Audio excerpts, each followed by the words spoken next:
সংসার হবে কার, আমি বুঝলাম না জীবনে মানুষ মরে, আমি বুঝলাম না ভীষণ সুন্দর হয়েছে নাটকটা, খুব সুন্দর। খুব ভালো লাগলো, সবার পারফরমেন্স খুব ভালো লেগেছে আমার। আমি নাটক খুব একটা দেখি না, আমার একটা বন্ধু অভিনয় করছে তো তার জন্য আমি দেখতে এসেছিলাম, আমার খুব ভালো লাগলো। তাই কি ভালো নয়? ভালো, ভালো খারাপ উচিত অনুচিত সব তুমিই ঠিক করে দিয়েছো, সব তুমি তো বিধাতা, তোমার বিধানে তো ভুল হয় না। তাহলে তাহলে আজ এখানে আসা মানে? চলে যেতে বলছো, যে পথে যেতে বলেছো সে পথেই গেছি বরাবর। খুবই ভালো, খুবই ভালো লেগেছে। আজকে তো প্রথম শো হলো, তাই তো? হ্যাঁ, খুব ভালো লেগেছে আমার। 7 বছর, 7 বছর অপেক্ষার পর 7টা দিন সময় চেয়েছিলাম, তাও দিলে না, তাও দিলে না। কি কি বললে তুমি? 7 বছর আমাকে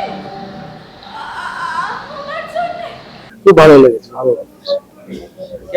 হ্যাঁ ঠিক আছে, ভালো।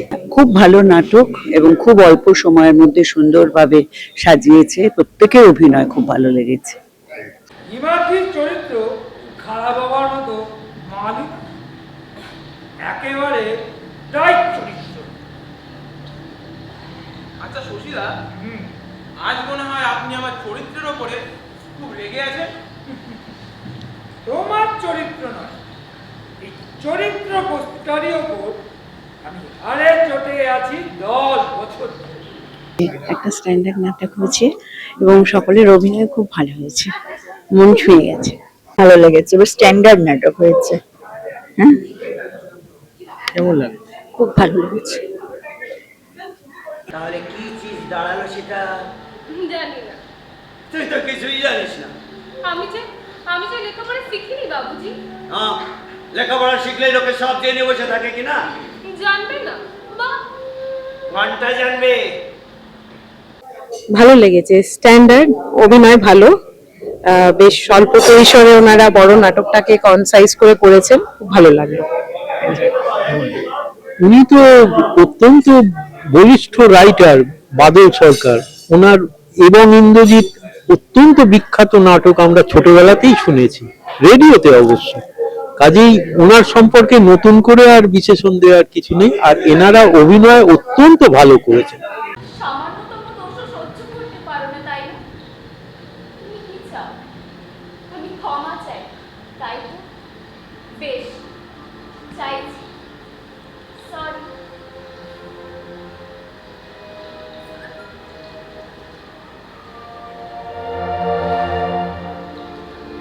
তুমি তুমি ড্রিঙ্ক করেছো? হ্যাঁ, ভালো নাটক।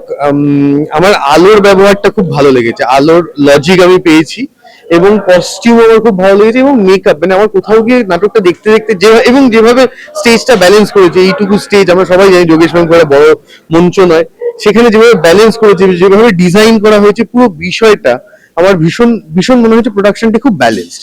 হ্যাঁ, একটু কোথাও কোথাও গিয়ে আমার মনে হয়েছে যে একটু ডায়লগে একটু টেল ড্রপ হচ্ছে, অভিনয়ের ক্ষেত্রে একটু ডায়লগে টেল ড্রপ হচ্ছে বা অনেক শব্দ এসে পৌঁছাচ্ছে না, সেটা তো অফকোর্স উইথ টাইম ডেভেলপ করে যাবে। একটা প্রোডাকশন তো এরকম রিহার্সাল করতে করতে মানে যত শো হবে ধরে ডেভেলপ করবে, কিন্তু all over it's a very balance production আমার মনে হয়েছে। আমার মতো মেয়েকে কি কেউ কোনোদিনও পারবে ভালোবাসতে? ভালোবাসতে পারবে? বলো না।